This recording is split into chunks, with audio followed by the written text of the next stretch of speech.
Elise here, and I am extremely excited to go through our Nutrition 101 seminar with you guys here today. And so let's go ahead and hop in here and get started. I'm going to share my screen with you guys. All right. And so just a little bit about myself and our office. Just in case you haven't met me before, my name is Dr. Elise. I am the owner of Vitality Family Chiropractic right here in Arlington, Texas. And so our vision for our community, we've been here for about the last 5 years. And my biggest mission, my biggest vision starts with my grandfather. And so when I was 15, my grandpa Ed moved in with my family because his health was so bad, he couldn't take care of himself anymore. And so I saw a man who I loved more than anything. He was larger than life to me. He deteriorated almost overnight. And what started as back pain for him ended up in kidney failure and liver failure. And every single time something went wrong with my grandpa Ed's health, the only thing I ever saw given to him was a pill. And so pill after pill after pill after pill, he's in a hospital bed with tubes coming out of him everywhere. And that's our last memory of him before he died. And so my biggest vision for our community and really for our nation and our world is giving people the opportunity to have generational health. And what that means to me is for my kids to get to know their grandparents, for my grandkids to get to know their great grandparents. And I believe that that is something that should be the norm.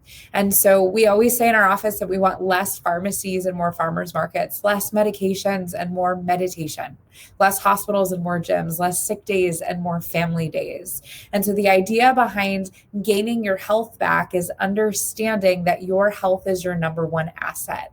And I think that at a very deep level, we all understand that.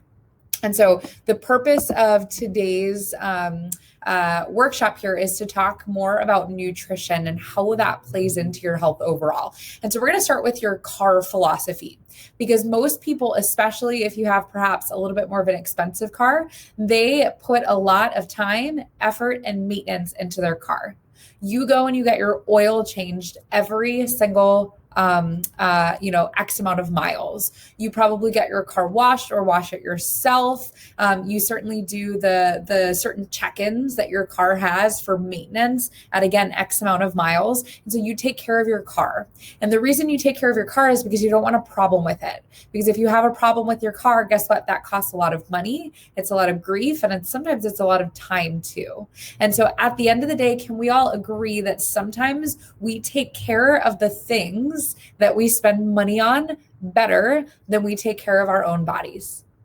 And so we want to start to flip our philosophy when it comes to our health, because here is the absolute definition of insanity. The definition of insanity, as you probably have heard, is doing the same thing over and over and over and expecting a different result. And I believe that this is the core of our medical system. All we have to offer people is medications and injections and surgeries. And yet every single year we are seeing ourselves getting more sick. What do I mean by that? Right now, 1 in 2 men is expected to get cancer in their lifetime. 1 in 2 women expected to get cancer in their lifetime. We are largely overweight in our country. We have soaring numbers and cases of diabetes. And so the CDC has said this, as well as many other health organizations and even research institutions.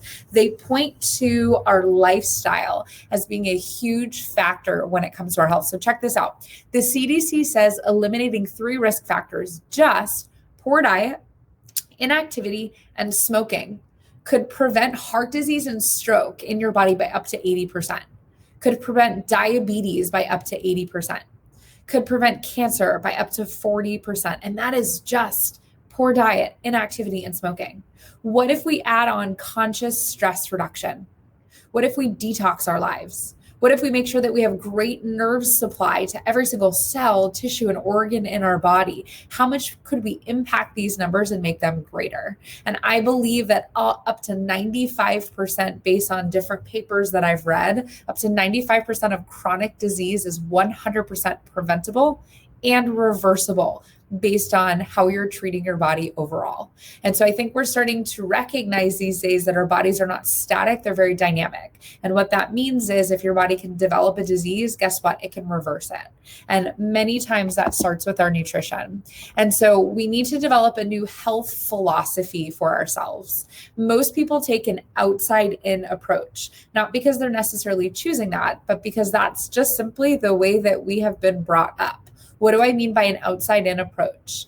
We assume, or we're taught, that our bodies are made broken, that our bodies are made to break down. It literally used to be common knowledge or common accepted knowledge in the medical system that as we age, we're supposed to get sick. We're supposed to get arthritis. We're supposed to have a cognitive decline in our brains. But what research has shown really over the past 2 or 3 decades is that's not necessarily the case as long as you take care of yourself. And so in that old outside in philosophy, we would look for something from the outside in, such as a medication or an injection, in order to heal what we consider broken on the inside. And so what I want you guys to understand, the philosophy that we adopt in our office is your body is the best healer. And so your body knows how to heal 100% of the time. That's how you were made. That is your God-given gift of health, as long as there's no interference in your body's ability to heal. And so true health in your body is your body functioning at 100%. And there are 5 different things that help your body to function well, much the same way you take care of your car. You get your oil changed, you make sure that you're rotating your tires, you're inflating your tires with air, you're cleaning the inside and the outside. That regular maintenance helps you to get the lifetime potential of that car. It's the same thing with our bodies. So our bodies are made for 100+ years of health, as long as we take care of them in these 5 ways. We have core chiropractic, we have nutrition, we have mindset, oxygen and exercise, and minimizing toxins. So through those 5 essentials, and I'll give you a little tidbit here, you have to master all 5. And so stay tuned to our YouTube channel, get plugged into our Facebook page called Vitality Family Chiropractic Health Warriors, and make sure that you're plugging into all of the workshops that we have available to you guys so that you can learn about each of these 5 areas. But today we're really going to focus on nutrition. And so before we get into nutrition, it is important to understand how your body heals. And so the system that controls every single cell, tissue, and organ in your body that makes you able to hear me right now through this computer screen, that has your heart beating and your lungs breathing without you thinking about it, that system is your nervous system. So your brain controls and coordinates everything in your body. And it does that by sending messages down your central spinal cord across all of your nerves to every single cell, tissue, and organ. And so as long as your brain can freely communicate and get nerve supply to your body heals and functions well. Now, what happens is sometimes there can be damage in the communication between the brain and the body. That happens because the bones, whose job is to surround and protect the nervous system, they can shift out of a normal alignment. And that causes aberrant messages or wrong signaling from your brain to your body, so that your body can't hear what's going on from your brain. That's essentially what happens. And so the whole reason that you come into the office, that you get adjusted, is of course to help the reason you came in, which might be back pain or neck pain, or headaches or digestive issues or high blood pressure. But understand the real goal of every adjustment in the office is to help your brain to communicate with your body so that your body can heal and function well. Because if your nervous system isn't functioning well, let's say the nerves in your lower spine right down here, they're not getting the messages out to your stomach and your digestive organs. Do you think your digestive organs are going to be able to break down and assimilate the food that you're eating? And the answer, of course, is no. And so everything that we're about to talk about right now is contingent upon the fact that your body is able to orchestrate itself the way that it needs to through the nervous system. So step 1, ground level of healing, no matter who you are and no matter what you're going through, ground level of healing is making sure that your nervous system is functioning well. And so if you're here in the Arlington, Dallas, Fort Worth area, we'd love to have you come into the office. If you're a guest listening to this, we can check out your nervous system to see how you're functioning. Or what you want to look for is a structural corrective chiropractor. And if you need help with that, you are welcome to email us at vitalityfamilychiro@gmail.com. And we can either get you set up in our office or we can find you an office that is near you, no matter what city you're in. So let's dive into things before we get into the actual nutrition action steps. Here's what I found in my time of taking care of patients. We really have trouble breaking through some mental barriers. And these are the top 6 mental barriers that I have seen. The first one is misinformation, or kind of an information overload. And so when you go online, you see the paleo diet, you see Atkins, you see keto, you see all of these diets, and you wonder which of them is correct. And so that's the purpose of today. I want to start to sort out some misinformation, especially some myths that we actually believe a lot of the time are true, that are starting to be proved wrong on the cutting edge of science and of research. And so we're going to sort through some of that misinformation here today. The second thing is people don't want to be deprived. And I understand this. You feel like you're giving things up if you're stepping into a life where you're eating better and fueling your body better. And I want you to know that is a fallacy. I promise you that I eat cookies, I eat cake, I eat steak, I eat all kinds of delicious foods on a regular basis every single day, and they are good for me. And so the kind of gap there that you need to fill is very simply finding the right foods for you and your family that you like, but that are also fueling your body and not creating disease.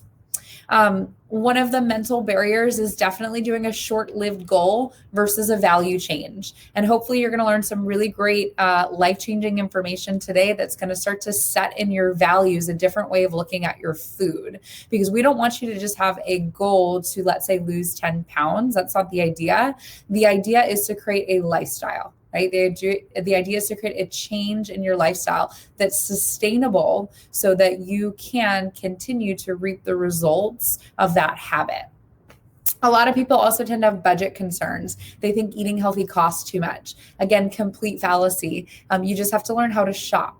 And then unsustainable diets and past failures, 2 huge mental barriers that people have. And so an unsustainable diet is where you're giving up everything that you like. We don't want you eating, grilled chicken and boiled vegetables for the rest of your life. That does not sound interesting or good at all. And so it has to be something that makes you feel good and that also tastes good. And again, those things are 1000% possible. And then the last one is, of course, past failures. If we determined our future success on past failures, most of us would never move forward. And so you cannot, and it does not mold you. Whatever happened in the past is the past. What you decide now is what affects you now. And so I understand if you've tried to diet before and it didn't work. I understand if you tried to make changes in your lifestyle and you just felt like they weren't sustainable because of time crunches or because of budget concerns. I understand that 100%, but do not set yourself up for failure. Whatever you choose to do, you can make happen in your life. There is always a way when you have the will to do it. And so what we're going to help you guys to do here in the next probably 40 minutes or so is completely revolutionize your diet. And so here are the 4 steps to doing that. We want to help you to clean up your carbs, fix your fats, perfect your proteins, and then we want to trash the toxins. So those are the 4 areas we're going to go through. So myth number 1, before we get into starting to talk about carbohydrates, a lot of people who I meet, they think to themselves, I have bad genes. So my mom had breast cancer, my aunt had breast cancer, I will get breast cancer. Or my dad had prostate cancer, my dad had heart disease, my uncle had heart disease, I'm doomed for heart disease or prostate cancer. And so this is 100% false. What we're learning through a new branch of science called epigenetics is that while your genes do exist inside of you, they are not fixed. And so we have the ability to alter gene expression based on those 5 essentials that I talked about earlier. Your mindset literally alters gene expression. In fact, there's tons of research that shows mindful meditation on a regular basis can help to create a calm environment within your body and reduce chronic disease. genes. How you're eating affects your genetic expression. Whether or not you're exercising, how much extra weight you're carrying around, whether or not you have toxins floating around within your body, and whether or not you have good nerve supply, all of that affects your genes. And so the empowering part about that concept is the understanding that, again, if you develop disease, you can reverse it. And you are the author in your story. And so just because something runs in your family does not mean you are doomed with that same fate. You can certainly turn that around largely by turning around your habits. And so genes, while a factor, they are not the determining factor in your health overall. Myth number 2, counting calories will get me healthy. So if we counted calories, in theory, the food on the right-hand side of your screen would be considered healthier than the food on the left-hand side of your screen, which is, of course, laughable because none of us would eat a Twinkie over some delicious almonds. And so we cannot look at calories. And I will agree with the notion that counting calories can be a tool for weight loss. But you can't just count calories and say, I'm going to do X amount of calories, I'm going to fill up on Twinkies. That's not going to work. And so it is not necessarily the amount of food that you're eating. It's not quantity. In this case, it is always quality over quantity. We want you to be eating nutrient-dense foods. If you're getting the nutrition that your body needs, your body will not crave more food. It will be satiated when you have enough and when it has what it needs. And so it's more so about counting nutrients than counting calories. Again, counting calories can be a tool, but it's not everything. I suggest to you, if you're somebody who's counting calories right now, throw that aside for right now and let's just work on getting your body good quality foods. Myth number 3. Now we get into the nutrition portion. Myth number 3 is I need grains in my diet. There is no person on the planet who has died because they didn't have bread or because they didn't have pasta. And I know that that is a little bit harsh, but understand you do not need grains to be healthy overall. In fact, grains tend to be largely inflammatory. When I say grains, I mean wheat, anything wheat-based, your bread, your pasta, even white potatoes and rice. Many times for many people, we want to cut those things out because what they tend to do is they break down into sugar and they cause an inflammatory response within your body. And so when you look at what used to be ancient grains or ancient wheat compared to modern wheat, this sheds some light on why. Ancient wheat is completely different from modern wheat. And the same thing is true, honestly, when you look into the research of the density of nutrients, even within our produce, compared to what our grandparents ate. The composition of our food has changed. And I think this sheds a lot of light on why our dietary habits have to change along with what's going on around us in modern day. And so you look at ancient wheat, and it was 4 feet tall, super hardy. It had 28% more protein. It grew very slowly. It was self-sufficient. It was from an original source. And you compare that to wheat that is now farmed modernly. It is half as short. It is soft and pliable. It is higher in carbohydrates. It is higher in gluten. It reaches maturity very quickly, which is, of course, good for farming and for getting things out on the market for people. But it cannot survive without humans. And we have over 10,000 hybridizations of wheat. And so wheat has changed dramatically. And then, after we grow the modern wheat that's sprayed with pesticides, that's not the same quality, then we go and we process it even further. And so one of the big principles that I like to teach people when it comes to eating well is you want something that is as close to what God made as possible. We don't want what humans have gotten in the way of and changed in order to make more money and make more products. And so this is one of the reasons we really want to stay away from wheat. I can tell you wheat is one of the most highly sprayed crops with pesticides. And from my research and my reading, I believe that wheat is one of the pesticide content within the wheat is one of the reasons it is so toxic overall. And so we want to stay away from bread, pasta, white potatoes, largely even rice too. We want to stay away from those refined carbohydrates, and that's tortillas and chips and hard shell tacos, that kind of stuff we want to stay away from. And so speaking on the same kind of token as carbohydrates, again, these things turn into sugar. We also want to cut out the sugar. And so sugar high. Every year, Americans consume an astronomical amount of sugar. Each American consumes on average 63 pounds of high fructose corn syrup and 156 pounds of sugar. And so we are overloaded with sugar more than we ever have been before. Why does this matter? Here are the top 10 reasons to avoid sugar. It is the primary dietary cause of obesity.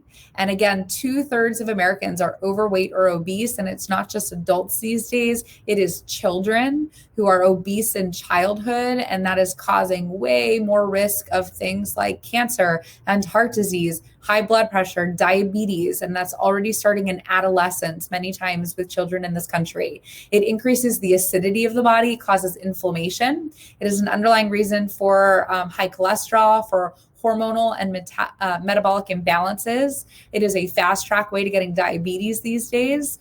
It is a known toxin. It's literally toxic to the body. They have given sugar to rats, and they've analyzed the brains of rats after they have sugar, and they have found that sugar is more addictive than cocaine. And so sugar acts on the same center of the brain that makes you addicted to drugs. And that's why it's so hard to kick the sugar habit. In fact, many people who give up sugar, and hopefully that's going to be you in the near future if you have not already, many people go through sugar withdrawals. So headaches, flu-like symptoms, fatigue, etc., when they start to give up the sugar. It leads to heart disease and cancer, and it is an anti-nutrient. And so sugar literally adds nothing good to your body. All it does is make food taste better, and it takes nutrients out of what you're consuming. So it actually takes more nutrients to process through the sugar than the sugar adds back into your body overall. And so those are some reasons to avoid sugar. So is there anything worse when it comes to a sweetener than sugar? And the answer is yes. And so Splenda, made from sugar, that's what they say on their labeling. Well, this is how they make it from sugar.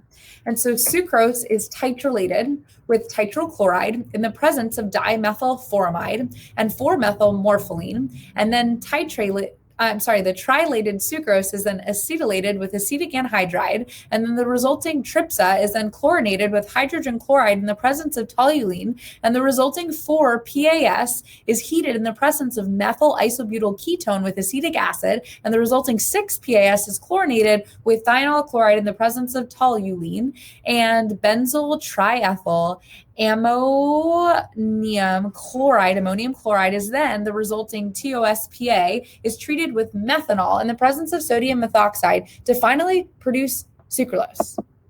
What started as a sugar molecule is now chemically named 1,6-dichloryl 1,6-dideoxy-beta-D fructofuranyl 4-chlorophloredeoxy-alpha-D galactopyranoside. And that, when you buy something like Splenda, is what you're putting in your body. And so let's be clear, sugar substitutes are largely very unhealthy and very bad for you. Anything that comes in a blue, pink, or yellow packet, we want to stay away from. And so that is your Equal, Sweet and Low, and Splenda. Those are proven carcinogens, especially aspartame. And just so you know, aspartame is the primary sweetener in most gums. So you really want to stay away from gum that is sweetened with aspartame. Instead of using like your regular juicy fruit or Orbit or wintergreen, instead go with, what is it called? Ooh, I can't remember it off the top of my head. There's a few of them though. Spry, that's the one that I usually get. And there's a couple of them that you can find at Whole Foods or Sprouts. But Spry is a great brand that is sweetened with xylitol instead of aspartame. And so just understand that if they marketed Splenda with that long name right there that I just went through, you would never consume it. You would never put it in your child's body. And so do not consume it, not good. So what are our substitutes? Our substitutes are better quality sweeteners are stevia, erythritol, and xylitol. So erythritol and xylitol are sugar alcohols. And then stevia comes from the bark of a tree. And so these are your better quality sweeteners, although I would tell you that I would try to minimize these as well. So if you can kind of train yourself to like sugar less and that sweet, have that sweet palate less, that's the best thing. Of course, you can use things like honey. So raw local honey is fantastic. Especially, for things like allergies, it can sensitize you to the pollen in the air. Use that sparingly. And you can do things like maple syrup or dates. Again, those things are higher in sugar content. So depending on who you are and what you're going through, as far as healing yourself from chronic conditions or losing weight, those might be things you want to stay away from. You can talk to me if you have any questions about the best sweetener for you. I will tell you that a lot of people think stevia is very bitter and has maybe a bad aftertaste. Try using the liquid stevia, especially one that has added vanilla. That tends to take away the aftertaste. And also realize that stevia is 100 times sweeter than sugar. And so you want to use a very, very, very small amount of stevia. Erythritol, xylitol. Erythritol is what is in Swerve, I believe. And so Swerve tends to be a little bit easier on the stomach. And then those two, erythritol, xylitol, and Swerve, they can be used teaspoon for teaspoon, just like sugar. So they're a little bit easier to kind of substitute in and out of recipes. All right, so moving on. Myth number 4, fat makes me fat. And so back in the 1980s, this low fat craze hit us and they started making everything low fat. They said fat causes heart disease, fat causes plaque in your arteries, fat causes high blood pressure, fat causes strokes, fat is bad, take out all the fat. And here we are 3-4 decades later, and take a look around at our general population. Fat does not taking out fat does not make you healthier. In fact, I would say that we are fatter than we've ever been before. And so fat doesn't make you fat. It's just eating and consuming the right types of fats that we need to understand. So we need to get away from bad fats, which are hydrogenated and partially hydrogenated oils. And so any type of vegetable oil, cottonseed oil, soybean oil, margarine, or synthetic butters, we want to completely stay away from. The problem with this is when you look at almost every boxed food, bread, cracker, cookie, anything, they tend to be made with these bad oils. Why? Because they're cheap. This is also what most restaurants use. So even the better quality restaurants that you're going to, many times they tend to cook in bad oils, which is one reason why, of course, you're going to eat out once in a while. But we want to make sure that we're eating most of our meals at home so that we have control over the fats that we're consuming. So instead of using those bad fats, we want to move over to your good fats. And so your good fats are things like extra virgin olive oil, avocados and avocado oil, coconut, anything coconut derived, and coconut oil, raw nut seeds, real butter. So grass-fed butter is really what you want to look for, or grass-fed or raw cheese and yogurt. And then you can also get a good source of fats from your meats, eggs, and whole milks. Again, we don't want to do low-fat milk. We want to do whole milk because fat is not bad as long as it's coming from a good source. And then the very last is fatty fish. So things like salmon, small fish like sardines, those are great sources of fat.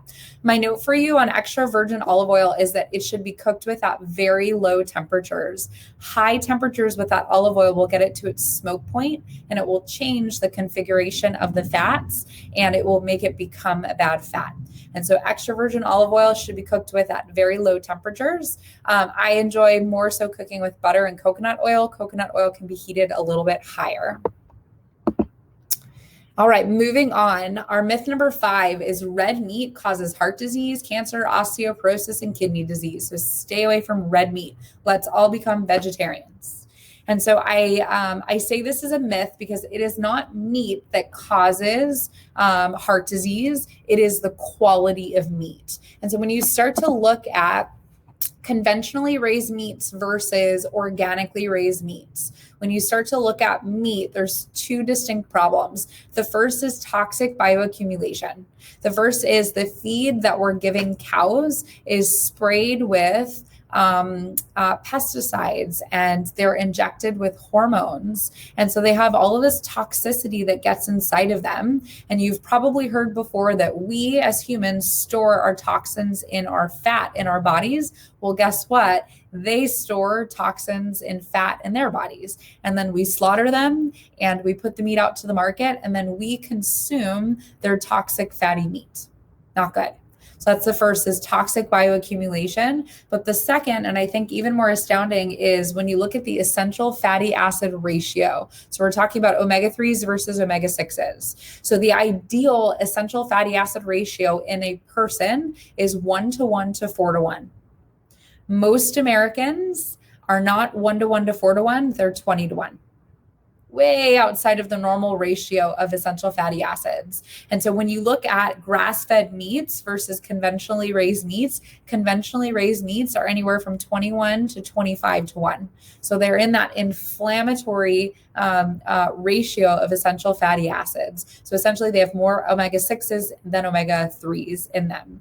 And so when you're eating good quality meat, grass-fed meat that is grass-fed and ideally grass-finished, and so what that means is a lot of meat that's labeled grass-fed is actually then at the end of their life to fatten them up given grains. So they're not grass-finished. They're just most of their life grass-fed, which is better than conventional. But ideally, grass-fed and grass-finished meats have very good nutritional content and actually essential nutrients that you need from meat.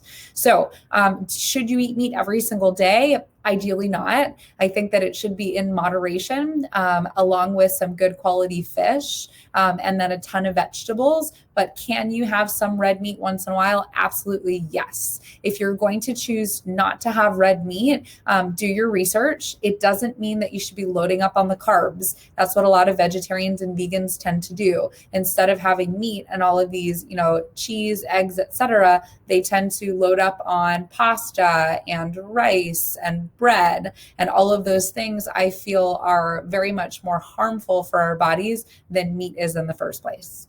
And so good quality meats, if you're going to choose to do vegetarian or vegan, it's not necessarily a bad way to live at all. We just want to make sure that we're giving you protein and we're giving you a balanced diet. And so doing plant-based proteins, and then also making sure especially that you're getting your B vitamins is extremely important for anyone who's choosing not to eat meat.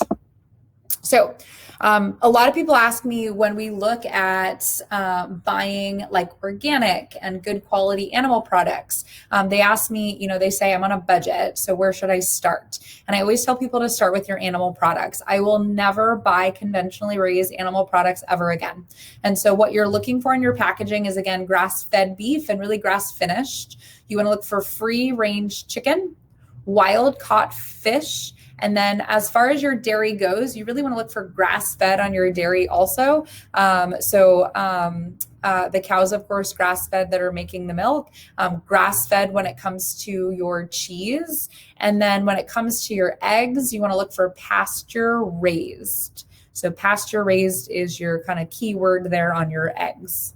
So animal products, change them first. After that, you can start to buy things organic as they're on sale. I certainly try to buy organic when I can. There are some things that I always buy organic, things like my fleshy berries, just because I've read so much research, again, on the nutrient content of organically raised berries versus conventionally raised berries. You're not really getting the antioxidants and the nutrients that you want when you're buying conventional. So there's some things that I've done some research on with that. But overall, if you visit Environmental Working Group, EWG.com, they have a list and they update it every year with what they call the Dirty Dozen and the Clean 15. And so the Dirty Dozen are the things you always want to buy organic because they tend to have a higher pesticide load. And then the Clean 15 are things that you can get away with not buying organic. And so again, you can just do what's in season and what's on sale as well. And that's EWG. I think it's .com, might be .org. All right, myth number 6, cholesterol causes heart disease. So this kind of goes along with the red meat causes heart disease, cholesterol causes heart disease, and I will be the first to tell you that cholesterol and saturated fats are not bad for you. So your body naturally makes cholesterol. Would your body ever make something harmful? The answer is no. So, where does this cholesterol myth come from? It is not cholesterol that causes damage. It is damaged cholesterol that causes damage. So, your cholesterol largely are big, fluffy, nice particles. But what happens is when they get damaged, they get small and sticky. And those small, sticky particles are then able to build up in your vessels, and that is called plaquing. So, you can get arterial plaque from damaged cholesterol. Ironically, the two things that damage cholesterol are sugars and toxins. And so if you can cut out the sugars and the toxins within your body, you can start to repair your cholesterol levels. And so it's not necessarily the HDL LDL ratio that we're looking for. We're just looking for good, healthy cholesterol molecules overall. If you want more information on that, I highly suggest reading The Paleocardiologist. It is written by an MD who used to practice in the cardiology field with traditional stents and medicine until he realized that his patients were not getting better. And he chose to switch over to a chiropractic lens of teaching people to turn their power on and get their spines adjusted, to eat better, to exercise. And he has seen way more progress with his patients and healing in his patients through that lens, which we know. So The Paleocardiologist, I highly suggest reading that. All right, let's get into toxicity when it comes to our food. And so GMOs, genetically modified organisms. There is a large body of literature supporting GMOs being bad for you. And then there's people who say they're not all that bad. In my humble opinion, I would say anything that's altered by man is probably not something that I want to put into my body, because there will never be enough research to know long-term effects of things like GMOs and pesticides. And so we want to stay away from genetically modified organisms. We want to stay away from pesticides. We know pesticides cause issues within our body. That is very well documented. Also understand that within our foods, we have over, I think it's 1,500 additives and preservatives and colorings that are approved through the FDA to be put in your food, especially when it comes to like conventionally raised meats and fish. They actually add colorings into the meat and fish to make it look better so that it's more desirable when you are in the grocery store and you are looking to buy your meat and fish. And so a lot of our food tends to be altered. And so those alterations tend to be toxic. Not to mention within, again, our meats, we tend to add hormones and antibiotics to those animals. We've already gone over that those animals then hold on to those toxins and then we eat them overall. That can throw our hormones off and that can throw our metabolism off too.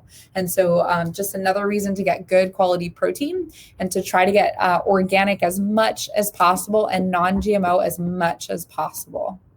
Just so you know, the highest crops of GMOs in our country are corns. I really don't eat corn too much. Maybe like once in a blue moon. I probably had corn a handful of times in the past couple of years. So I try to stay away from corn. Soy tends to be GMO also. So things like soybeans and soy products. All right, so let's kind of put this together in a Maximize Living nutrition plan. So when you start in our office, we give you, if you're real old school, you have a green book that actually says Maximize Living nutrition plans. Or if you have joined us within the past several years, you received a book called Align Your Health. And so in those books, we talk about the core plan and the advanced plan. They are very similar, but they have small differences that make a big difference in your healing. And so when we talk about the core plan, this is generally speaking what I live by. So this is nutrition just for raising a healthy family, for maintaining the good health that you already have, for disease prevention, perhaps for some moderate weight loss. And then you have the advanced plan. The advanced plan is for somebody who's looking to heal a condition. Somebody who has inflammation, we're managing disease or really trying to heal it. We're trying to repair your hormones. We're trying to do some pretty significant weight loss. And so the difference between the two, with your core plan, you can do some good quality carbohydrates. So your good quality carbohydrates are quinoa and sweet potato. You're really minimizing sugars, although you might be using your honey or your dates to make something. You're doing lots of good quality fats, a moderate amount of good quality protein, and lots of veggies. Where on the advanced plan, we are completely eliminating all carbs. The advanced plan is very similar to keto, although you don't need to test yourself for going into ketosis, and recognize that every single person is going to be different in the amount of fat that they require to enter, let's say, a state of ketosis. And so I would say that you're trying to do at least 50% of good quality fat. So with every meal, you're looking at your plate and you're saying, am I giving my body good quality fats? Just so you know, every cell in your body is made of a lipid bilayer. Lipid means fats. So there's 2 layers of fat that surround every cell in your body. And the purpose of those fats is to protect your cell. It allows nutrients into the cells and it takes toxic waste out of the cells. When you consume bad fats, that nice fluid lipid bilayer becomes rigid. When it's rigid, it cannot let nutrients in and it cannot let toxins out. That's when you become inflamed. And that's when you start to have cellular issues that turn into inflammation, that turn into chronic disease. So very important when you're healing to be pumping your body with good fat so that those cells can repair. You still want to do moderate protein, lots of veggies. And then for somebody who's doing the advanced plan, I also highly suggest adding in intermittent fasting, or even once every couple of weeks, doing a day or 2 days of a water fast, a bone broth fast, or a juice fast. As far as intermittent fasting goes, that is easy for everyone to implement. What you want to do is you just want to increase your fasting window. I suggest not eating 2 hours before you go to bed at the very least, but if you can push that up even further, that's better. So let's say you go to bed at 9:30 like me, you would want to stop eating around 7:30, and then you can break your fast the next day around noon. And so that is giving your gut rest and a time to heal before you're fueling your body, which takes a lot of energy and it takes a lot of work when it comes to your body overall. So that is intermittent fasting. That has been shown to decrease blood glucose levels, help with sugar intolerances, so diabetes. It will help you to jumpstart weight loss. It will help you with energy. It will help you with sleep. It's a great practice to just add into your everyday life. So that's the core plan and the advanced plan. All right, so here we are at our action steps. So I know that I just went through a lot of information. And so here's what you need to do with it. In the next week, or even today, right after this seminar ends, 2 things that are very important. The first is you have to have a why for what you're doing. When you have a why behind what you're doing, the how, it doesn't matter. You're going to find a way to make it work. The why is so important. It's not the what, it's the why, right? If the why is because you can't bend over and pick up your grandchild or your own child, if the why is because you're just in so much pain that you're afraid of dropping your child, if your why is because you saw your mother suffer and she died early, she had, cancer, whatever your why is, you have to have a deep-rooted why for wanting to change anything in your life, and that includes your health too. And so meditate on that. Figure out what your why is, because again, if you can just remind yourself of your why, of your purpose for taking action, it will make it so much easier. The second thing is you have to start to change your health philosophy. We have to stop looking at food as something that makes us feel good. Recognize that every single bite you take either does one of 2 things. It fuels health or it fuels disease. What if you looked at every plate of food or everything you were going to put in your mouth from now on and you asked yourself, is this fueling my body or is it causing disease? Or how about this? Is it fueling my goals or is it taking me further away from my goals? Is it helping me to fulfill my purpose or is it taking me away from my purpose? What if you started using that lens and instead looking at your food as fuel and sustenance? One of my favorite mentors, he used to say, unfortunately, he's no longer with us. He used to say this. He used to say, nothing tastes as good as healthy feels. This is a man who was diagnosed with a stage 4 plasmacytoma in his brain, given 6 weeks to live. And through what you just learned, as well as some other specific protocols, he gave himself 6 more years of life in a medical model that told him he only had weeks. And so you have to change your health philosophy. When this becomes a lifestyle, becomes a part of who you are, you'll never give up on it. You have to create a discipline from this. I can tell you the hardest essential for me my entire life has been working out, and I've still done it, but it's been sporadic. It's been here and there. I'm excited when I get 3 days a weekend. I never look forward to it. It's something I have to push myself to do. Well, today, I think it's 86 days ago, I decided that there was no longer a decision. The word decide, by the way, means to cut off. And so I cut off the decision of working out, and I said, every single day I will sweat. And it's not always a 30-minute or a 40-minute workout. Sometimes it's a 10-minute workout. But every single day for the past 86 days, I have done that. And here's what I've learned. I have learned that those 3 days a week that I used to work out and push myself for an hour, they are nothing compared to the small incremental change that happens over doing something consistently every single day. And so pick one action step. To give you kind of a brief rerun of what we just went over, your action step might be cutting out sugar. It might be just cutting out soda. It might be getting rid of sweets. It might be changing over your sugar in your pantry to xylitol, erythritol, or stevia. It might be increasing your good quality fats. It might be going through your pantry and throwing out all of the bad processed garbage that's in bags and boxes that you're eating.